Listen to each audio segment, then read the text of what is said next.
সেদিন রাতের কথা। হেমা বিছানায় শুয়ে এপাশ ওপাশ করছে। সন্ধ্যার ঘটনায় সে এখনো প্রচন্ড আতঙ্কিত। ভয়ে দরজা জানালা সব ভালোভাবে লাগিয়ে শুয়েছে হেমা। পাশ ফিরতেই আয়নার দিকে চোখ গেল তার। কি একটা কমলাটে আলো জল জল করছে সেখানে। শিহরিত হেমা ধীর পায়ে বিছানা থেকে নেমে আয়নার সামনে গেলে লক্ষ্য করলো সেখানে আর সেটি নেই। কিছুটা স্বস্তি নিয়ে বিছানায় ফিরে এলো সে। কম্বলটা গায়ে দিয়ে পাশ বালিশটাতে হাত দিতেই মনে হলো এটা যেন একটু খসখস করছে। কম্বলটা সরাতেই হেমা তো হতবাক। ভয়ে তার শরীর ঠান্ডা হয়ে এলো। উস্কো খুস্কো লোমশ কিছু একটা বসে আছে সেখানে। দাঁতগুলো যেন ছুরির মতো ধারালো ও লম্বা। জিভ লম্বা হয়ে ঝুলে আছে। আর চকচক করছে দুটো কমলা চোখ।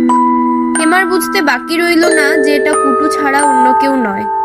কুটু এবার অদ্ভুত চাহনিতে বেশ কিছুক্ষণ হেমার দিকে তাকিয়ে রইল, প্রায় 7-8 মিনিট মতো।